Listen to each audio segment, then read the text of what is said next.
The massive market slides that have taken place over the past year in the cryptocurrency industry could be evidential of several things. Some analysts believe that the shift is because of decreased interest in the cryptocurrency economy. Others place the blame on increased regulatory scrutiny. Recently, finance magnates spoke with Nicc Lewis, CEO and founder of Israel-based marketing firm Expozive. Nicc shared his insight about the practical ways that regulatory attitudes are affecting crypto industry practices, including advertising in the crypto industry. Nicc, before we get into the nitty-gritty of things, can you just tell us a bit about who you are and what led you to this place in your professional journey? Okay, so I'm Nicc Lewis. I'm the founder of Expozive. Expozive is a marketing marcom agency. Basically, I came from a background of fashion. I never came from a background of online digital marketing. I kind of fell into it, firstly in gaming and then into fintech and the whole financial trading industry. What I've seen and what I understand and what I've been watching is the marketing trends and how things have developed, and especially both on the B2B and onto the B2C side. So, I've been watching the industry and the way things are done just basically develop over the last 20 years and more rapidly in the last 2 to 3. So that's where I've come from. I think it's a passion of mine anyway. To be good at marketing and to be good at content and to be good at PR, you have to be kind of a bit of a freak. You have to love data and analysis and numbers and doing a lot of research. And on the second side, be very creative in the output. So I think that's where I fit in. I think my personality just suits it. Okay, I see. So what is Expozive exactly, and who are its intended customers? So Expozive is a general marketing and marcom agency. We offer a number of services, which include general marketing, digital offline marketing, event management, and also specialize in content and PR. Today, you can't really differentiate between content and PR. They kind of come as one big package, and that's something we also do really well. Basically, it's to get your message, your story out there. The end result is obviously to try and drive awareness and business to customers, to my customers, and obviously improve their businesses and their results. So what is Expozive's connection to the blockchain and cryptocurrency industries? I think it's been a natural development out of financial trading. So I mean there are connections. Basically, there's an understanding. Basically, Expozive does anything that's digitally marketed, so digitally, given any kind of e-commerce, in particular. The blockchain is an industry that's risen out of a few different sectors, but one of the main sectors it's risen out of has been the financial trading sector. So a lot of the connections are still there. Finance Magnates is now one of the bigger influences on one of the bigger media channels on blockchain currencies at the moment. So it's kind of life kind of morphs and changes, and this is one of the latest trends, and it's obviously something that the skill set we have is very tailored to. Right. So, given your perspective in this particular industry, can you talk a bit about the trends that you've seen in cryptocurrency advertising? What's been working and what hasn't been working? Well, you can't talk about cryptocurrency advertising without talking about what's gone on with Google and Facebook and a number of other channels. Closing down the possibilities, which means it's limited the amount of outright advertising that can be done. What I've generally seen is I've seen a rise in specialist cryptocurrency channels, and what they do is they kind of offer you multi-level packages for exposure. So this is where I'm starting to say that now the digital marketing side, the outright advertising, content, and PR starts to merge into one skill set. So basically, I can go to a dedicated site, and I'm looking basically for presence both on the web and on social media. Mm-hmm. And from there, I would be able to offer my clients the ability to firstly expose through PR, a natural PR through that website. Secondly, through content, and thirdly, through advertising channels like banners and paid content on those sites. So that's generally the direction it's been going in from a more technical infrastructure kind of like standpoint. Above and beyond that, there's also the need to go and approach individuals. Influencer marketing in its most basic form. So again, looking for private bloggers, guys who have big following on Twitter in particular. If you're looking outside, like into the US and Europe, mainland Europe, Twitter is much more important than even Facebook. And engaging with these guys in some kind of sponsorship to also like get your message out there, who tend to have a bigger trust factor than major media sites. So, for example, you might find it easier and better to get your message through an individual who writes consistently and purports like which are good ICOs and which are not, than you would out of getting a PR on BBC, for example, which might seem counterintuitive, but that's the way it's working. So it's kind of like a fragmentation where you need to spread your message really wide and far in order to get it out there. Right, and so one of these big guys on Twitter was, until very recently, John McAfee, who kind of said that he was stopping doing promotional tweets because of threats from the SEC. Do you see this trend continuing? Like, do you see various government agencies starting to kind of crack down on ICO advertising that's happening through this particular medium of these social media influencers, or what do you think? Obviously, I have my opinions, and one of the founding opinions, one of the things that I worry about the most is I think what all the regulators are looking at, and not just the regulators, it's also the advertising channels. This is why Google and Facebook and other advertisers are getting involved.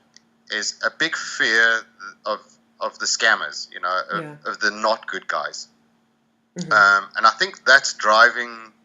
That fear is a more driving force right now than anything else, and that's what's leading to some of the decisions that are being made. I would perhaps use binary to some extent as an example of how this can really like have a negative impact on a complete market. And I think there is an underlying fear that there will not be another explosion of like hard sell, bad guy, binary options just disguised as ICOs. And I think that's the thing we have to take into account before we start thinking about like how the regulators think. And I'm not sure that the regulators are the only people who are going to be involved here. You can see that even the mention of the thought that possibly it might happen have led to individuals like pulling out and saying, I'll just back out right now. It's just not worth my time. Right. Okay. So there's a lot of self-regulation that's going on as well. I mean, even before the regulators got involved, in Europe and the US and in Britain, Google and Facebook took their stance and said, we're going to pull out. And then Facebook have recently come back and said, maybe we'll just relax a little bit some of the rules.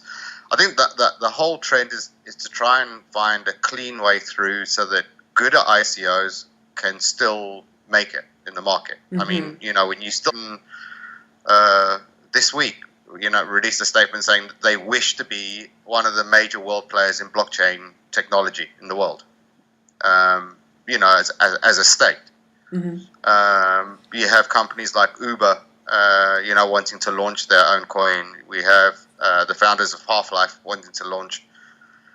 So I mean, there is a legitimate business out there, and there's also the less desirable side of the business. And it's the less desirable side that I think that is coming increasingly under the spotlight and increasingly under attack. Okay. And what's happening is the knock-on effect is it's actually affecting the more legit, offering. To hear about regulation and the term RCO, regulated coin offering, is starting to be bandied around. Mm-hmm. Whether that's something that's going to happen or not, we wait to see. But I think until like some kind of balance is achieved, some kind of like understanding on to be like a game that goes backwards and forwards, with threats and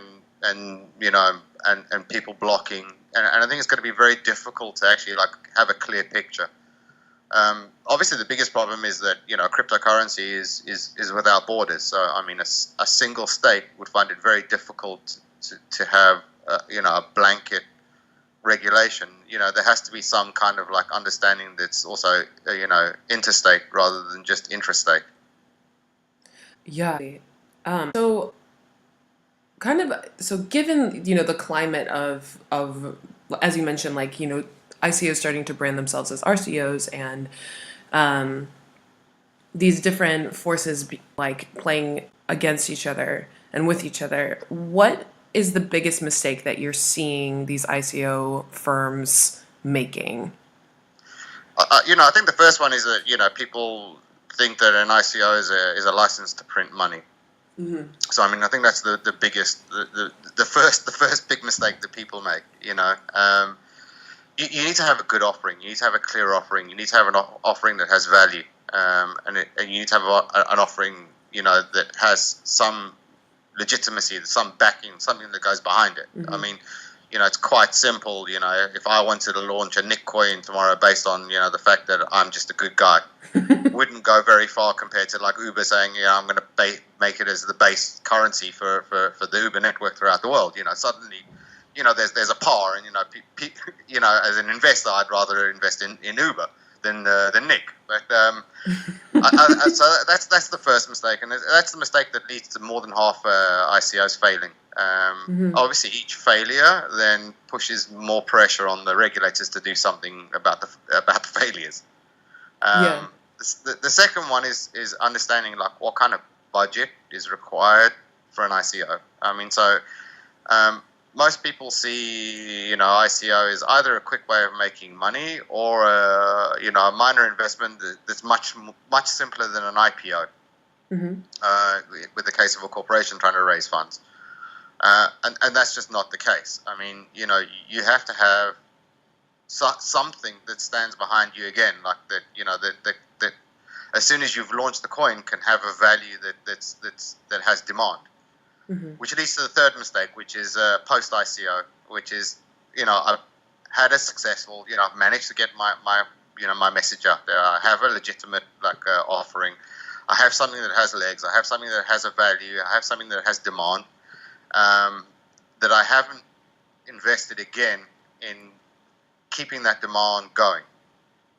So Right. that's the third mistake that happens. The fact of the matter is, you can't just print a 20-page document and expect to raise €1 million plus. Mm-hmm. The investment that goes behind launching a successful ICO means that you have to invest in getting your message out there as hard and as wide and as quickly and as strongly as possible through absolutely every means you have available to you. Mm-hmm. So through whichever channels you have available for advertising, through PR, through content, through articles, you have to be able to show your knowledge. You have to invest not small amount of money. So I've heard figures like you need to invest a minimum of €400,000 to break the €1 million mark. Mm-hmm. And having that capital up front is not always on the foremost on the minds of some of the smaller ICOs. Right.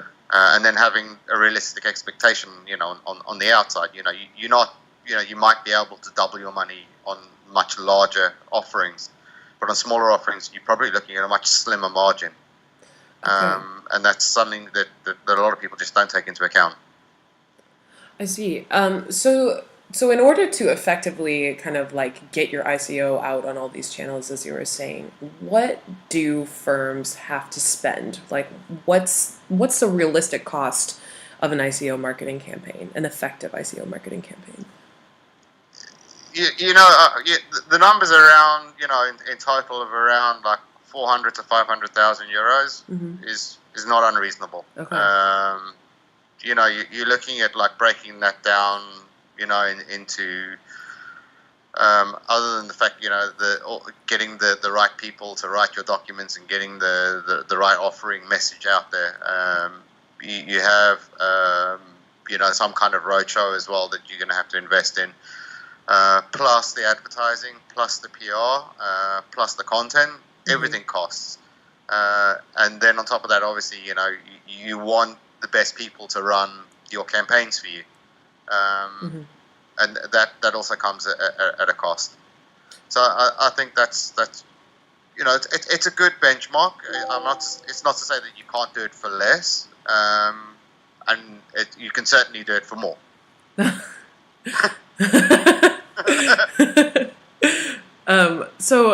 So how does this compare to like other kinds of financial firms doing advertising campaigns of their own? You know what? It's not actually, when you think about it, like in the long run, it's not actually too dissimilar. So I mean, you're looking like at a a B2C company, generally spending on marketing somewhere between 200,000 to 600,000 euros a year. A B2C company, perhaps tripling that, if not quadrupling it, depending on the size of the brokerage. It's just a lot more condensed. Okay. The timelines are a lot more condensed. Right. And so do you kind of have any perspective on how this cost has changed as the crypto industry has gained so much popularity over the last 2 years? I think there's two things that have happened that have. But basically, let's start with the second half of the question. The costs have gone up. They've gone up dramatically, and they're increasing all the time. Yeah. The channels that are available, the good channels, are like know their value and they know how to price themselves, and and it's a lot higher than you would expect to pay on any other product in the world. It's been driven by two factors. The first one is the fact that there is a willingness to pay. We've just finished watching the World Cup. We've seen that Juventus are willing to pay, over 100 million euros for Cristiano Ronaldo, who's over 33 years old. You think, okay, well, that's what they're willing to pay. I didn't even dream, the most expensive player in the world, 80 million euros, and that was considered absolutely outrageous. And 10 years ago, we were talking about, 10 million euros for a player. The biggest star in the world. And the ICO and blockchain industry has grown exponentially in a very short amount of time, and the demand from ICOs to get their message out there has grown increasingly as well. So that's one factor. There is a demand that's being generated in a limited supply chain, and that's the second side, the limited supply chain. So then every single time, like a channel like MailChimp says, okay, no more blockchain. Facebook, no more blockchain. Google, no more blockchain. The prices on the channels that are available go up. Right. So another trend that's kind of been in and out of the crypto sphere and the cryptocurrency advertising industry is obviously there's problems with fake ICOs and even fake news about ICOs, smear campaigns, and other kinds of just scammy behavior. Have you seen a change in these trends, either the way that they are kind of executed, or just, are there more of them now or less of them? What do you think? I think that's where the side of the influencer marketing becomes critical, and that's where I started from, which is to say, you can basically, you have more value in getting your name out through individuals that have large following than you would do out of getting from mainstream media. Right. Basically, people tend to trust an individual more than a corporation, generally because they believe that, it's someone they know and someone they're close to, or someone they followed, and someone has a track record as a person and not as a, as a blank, corporation. Right. So I think that's been the rise, in the influencer side, and I think that's why that's become so key in the ICO sphere. Mm-hmm. And people are looking to see, try and find any way possible to understand, like, what's a scam and what's not a scam, what's real and what's not real. And sometimes it's not what's a scam. It's like sometimes what's just what has a possibility of succeeding and not. Mm-hmm. The people who are trying to launch a coin might have all the best intentions in the world. They just don't have the right idea or the right backing or the right understanding on, to make it succeed. Mm-hmm. And sometimes it just comes down to luck. I mean, the same way as you would have, an IPO. You could have everything right. Your company profile looks great. You go to the best lawyers and the best accountants, and they all tell you you're going to have an X multiplier on your IPO, Mm-hmm. and you come out with a lot less. Mm-hmm. So I mean, there's a certain amount of risk in any case, but I think, like, looking to more trusted networks of people is what's driving that understanding of what's real and what's not. Right. And then, kind of like on the other side of this, with really well established cryptocurrency exchanges and firms, like, for example, Coinbase, has done a lot of really great work, but has also had some really, historically really public and really bad customer service issues, and with a huge onboarding of new users last year, and there's this whole thing with the Bitfinex and Tether scandal, and different coin networks getting hacked. There's a lot of a lot of PR trouble for some pretty well established cryptocurrency firms. So I'm curious, which firms do you see handling these kinds of issues really well, and what are they doing right? Listen, any good PR firm should be able to handle like issues. I mean, the fact of the matter is that this technology is new, and it's going to have teething problems, and it's going to have issues, and it's just as susceptible as any other business today. I mean, Facebook's been in horrendous trouble, over, if you look at the PR that's coming out over Facebook, and and the security and what's going on there. I mean, that's just, you couldn't get much worse. Right. But it's still alive and kicking. You look at Google and their announcement last week that, or 2 weeks ago, that Gmail can be read by third-party applications. Mm-hmm. is awful. The fact that Samsung have now admitted that the Galaxy phones send out your private photos to random people. Yeah. And then you have the other side, these exchanges who basically, like, the original exchanges were, a bunch of guys like technical geeks who just didn't expect the kind of volumes that they were going to achieve. Right.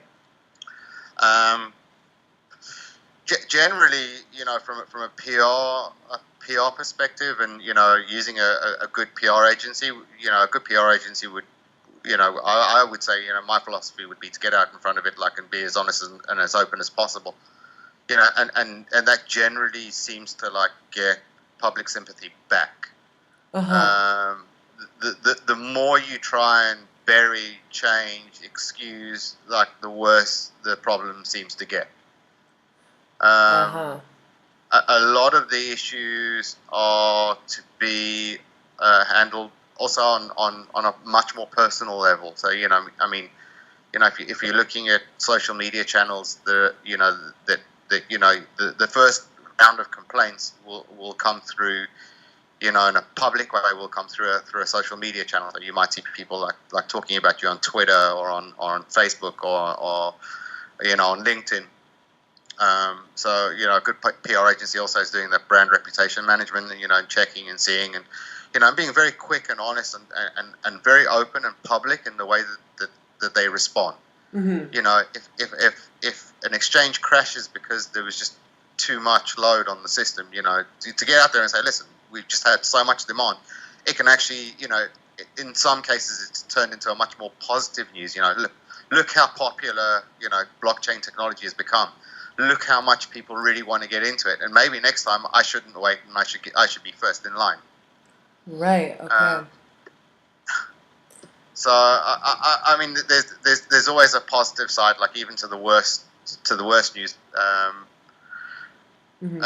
I think generally, I think there is an understanding, from what I see and the articles I read and and the complaints I see and and the articles that are written, even the most negative ones, that there does seem to be some core understanding that this is a new technology. Yeah. That there are some fears, and some of them are genuine fears. But it's almost understandable. It's almost acceptable. Right. That's not to say that will last forever. That sympathy is fairly short-lived. They say, okay, you make a mistake once, twice, almost unforgivable. Third time is completely unforgivable. Right. Right. Okay. So for firms and who are doing a good job of managing their PR and managing whatever campaigns that they're running, what are some of the key performance indicators that show that these campaigns are being successful? There's a whole bunch of different parameters that you use, and each channel that you use has a different parameter. So I mean, when you're looking at like a PR, you're looking at the exposure. So you're looking at how many sets of eyes you can have seen your PR, and what kind of prominence it got, and some kind of rating that your PR company should be able to provide you, showing you the extent and how good that PR was, and how good that PR was compared to competitors in the market. When it comes down to content, you're looking at the obvious indicators are how many people read the article, how long people spent on a certain page, how many click-throughs went through to a different related article.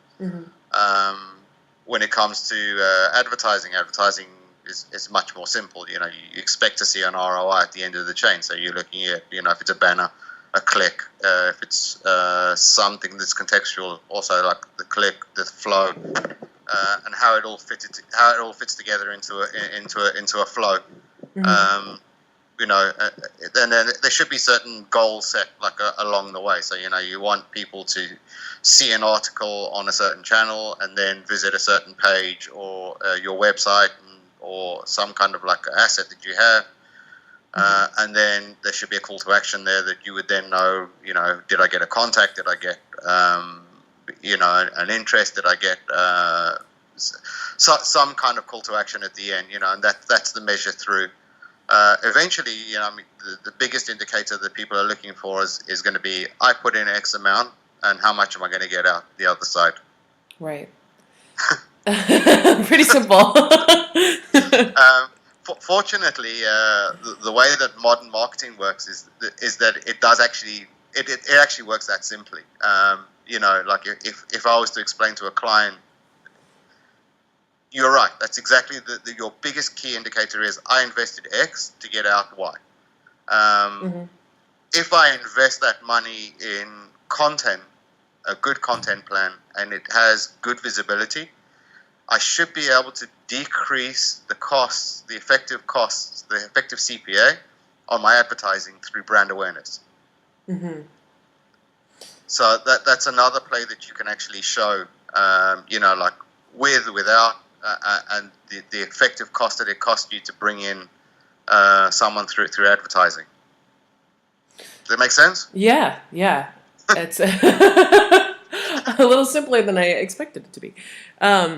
So now, like, what are your thoughts on where the cryptocurrency, where cryptocurrency advertising is headed in the future, and also, in a greater sense, like, how are these changing trends going to kind of shape the cryptocurrency industry in general?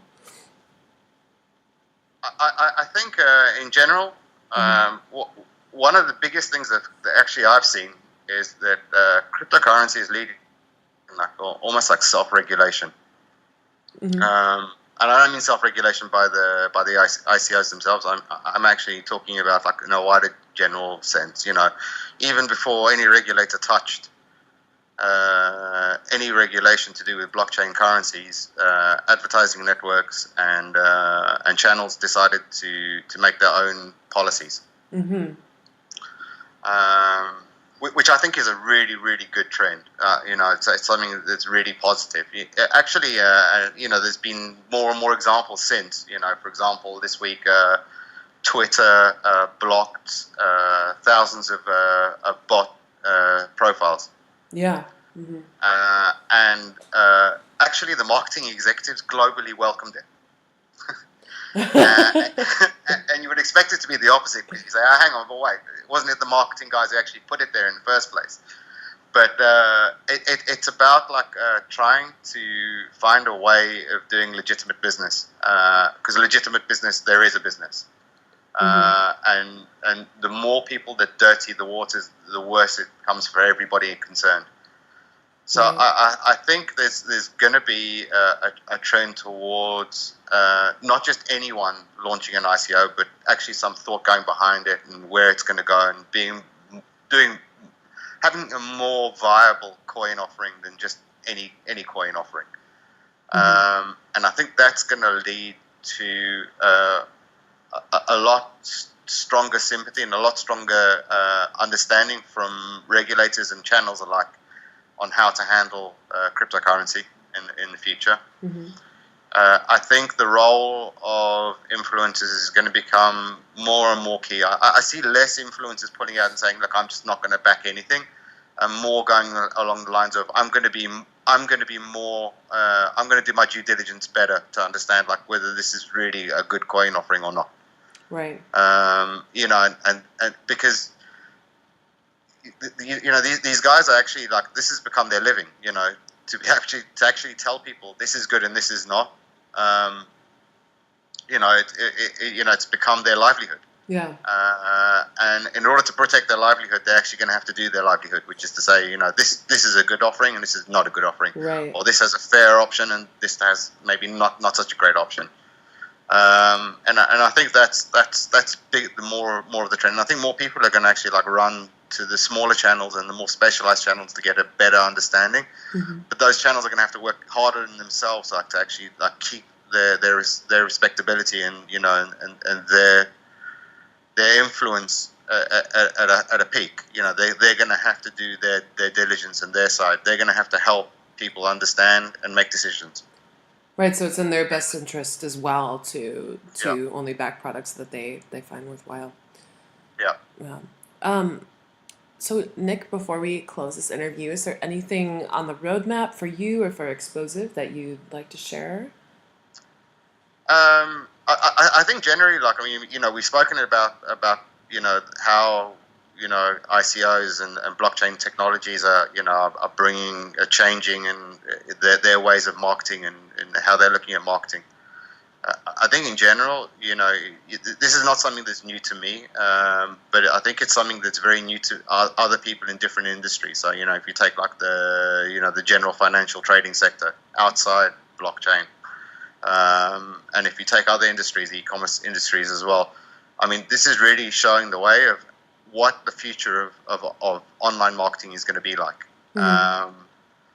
And I think that's the direction that we really take to heart, and it's something that I really champion, and I think that's something that we're now starting to see happen on a B2C and B2B level in other industries.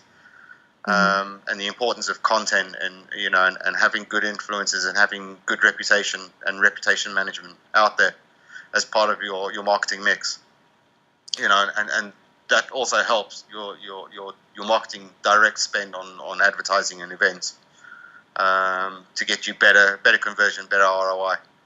Mm-hmm. So I think that's the most exciting thing for me, to say, here's an industry that's proven the theory that, the principles that I've been working by, for at least the last 15 years. And developing, and it's come to a head right now, and I think that's the most exciting thing, to see it like now spread through different industries. Mm-hmm. Well, yeah, Nick, thank you so much for sharing your insight